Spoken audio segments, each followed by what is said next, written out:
नमस्कार, माझे नाव आहे शिरीष जाधव डोणगावकर।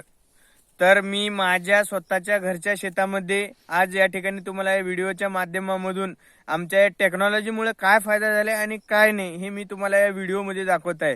तुम्ही बघू शकता मित्रांनो, या ठिकाणी या तुरीला शेंगा धरण्याची पद्धत या ठिकाणी बघा तुम्ही, एकेका ठिकाणी किती तर ह्याचे फुटवे झालेले आहेत। तुम्ही बघू शकता 1 2 3 4, काही ठिकाणी तर 4 5 असे आहेत। तर तुम्ही बघू शकता, इथेच नाही तर पूर्ण शेतामध्ये कुठेही बघू शकता या ठिकाणी।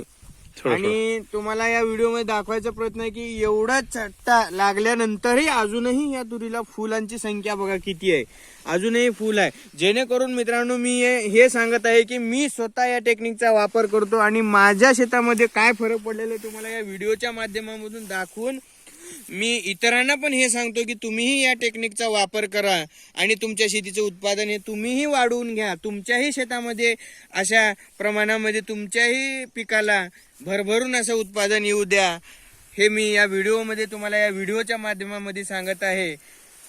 धन्यवाद मित्रांनो।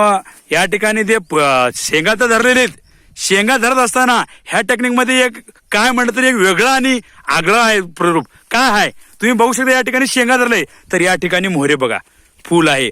मित्रांनो अनेक तुम्ही काही टेक्निक वापरलात तर येतो उत्पादन निघत नाही असं म्हणत नाही। हे शेंगा धरण्याची बघा कसं आहे, शेंगा धरण्याची पद्धत बघा आणि शेंगा तर धरतच आहे, फुल पण बघा मोहरे कसं वाढत आहे आणि फुल वाढत आहे। आणि ह्या फांदीला बघा मित्रांनो, ह्या फांदीला शेंगा आहेत हे बघा मित्रांनो। हे कुण्या कंपनीचं सांगणार नाही सोडून हे माझं स्वतःचं आहे, एक मी शेतकऱ्याचा मुलगा आहे। जेणेकरून मला हे व्हिडिओ तुम्हाला रोज पाठवतो कशामुळे की माझा शेतकरी वर्ग मुरे गेला पाहिजे। अनेक क्षेत्रामध्ये प्रगती झाली पण शेतामध्ये शेतकऱ्याची प्रगती झाली नाही। आज जर बैठलं तर शेतकऱ्याची समस्या अनेक आहेत मित्रांनो। आपण दुसरं म्हणजे भावाचं आपल्या हातात नाही, पण आपल्याला उत्पादन काय काढायचं आहे, किती काढायचं आहे हे आपल्या हातामध्ये आहे।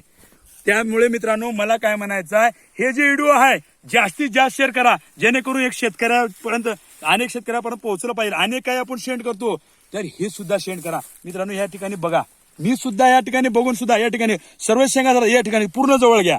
ह्या ठिकाणी बघा 1 2 3 4 5 मित्रांनो, हिंगा अशा प्रकारे शेंगा धरतात शेतामध्ये, ही अशा प्रकारे धरला पाहिजे ह्या ठिकाणी। आणि या ठिकाणी तुम्ही मध्ये जायला गेलं तर तुरीमध्ये जाता येत नाही आणि खाली जर बैठलं तर एकेरी तुळ आहे मित्रांनो। हे जास्तीत जास्त करा, भेटूया पुढल्या व्हिडिओमध्ये पुढल्या एक रिझल्ट मध्ये। धन्यवाद।